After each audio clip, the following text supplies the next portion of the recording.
You're listening to Whirl Nights, where stories spin into dreams.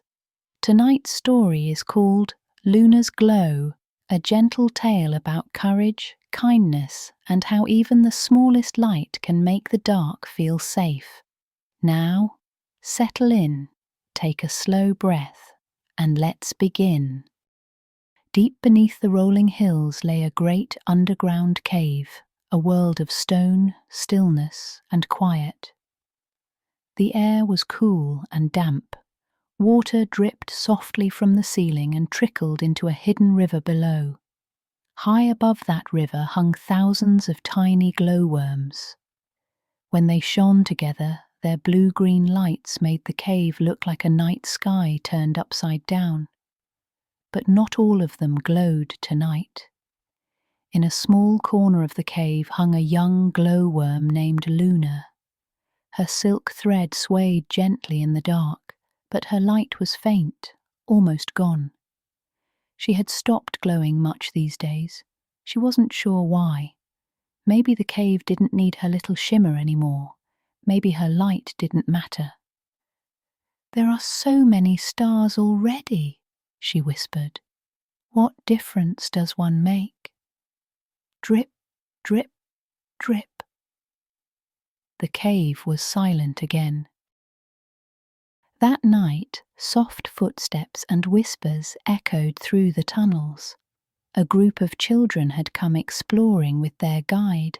Their lanterns flickered once, twice, and then went out. Darkness wrapped around them like a blanket.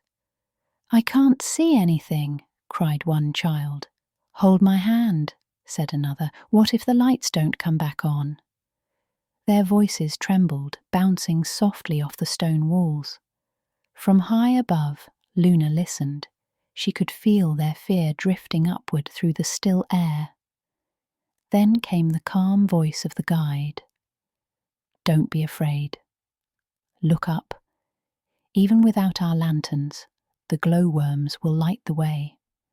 There's an old story about one named Luna. They say her glow grew so bright it helped people feel safe in the dark," the children whispered together. "Is she real?" asked one. Luna's tiny heart fluttered. "They're talking about me," she breathed. "If my light can help them feel safe, then I must try." Luna took a slow, steady breath. The air was damp and cool.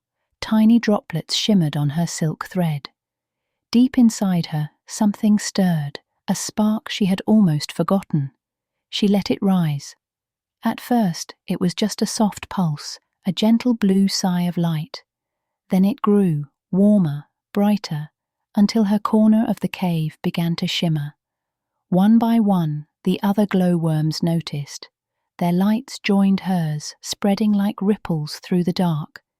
Down below, the children gasped. "Look, the lights came back. It's like the stars are right above us." A hush fell over them, a calm, amazed kind of silence. The darkness was still there, but it no longer felt scary. It felt alive. When the footsteps faded and the guide led the children away, the cave grew quiet again. The only sound was the soft drip of water and the hum of Luna's light. She looked around at the glowing ceiling, so many tiny lights twinkling at her. "We did it," she whispered. "The dark isn't empty anymore." Her light began to slow, breathing in rhythm with the cave itself. Bright, fade, bright, fade, until everything around her seemed to rest. High in her silken hammock, Luna gazed across the cave she loved. Below her, the river shimmered faintly with reflections of blue.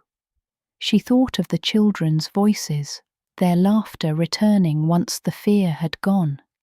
They had seen her glow, and maybe, when they dreamed tonight, they would remember that small light in the dark. Maybe my glow was never too small, she whispered. Maybe it was just waiting to be shared. Her light flickered softly, then settled into a calm, steady gleam. The cave sighed.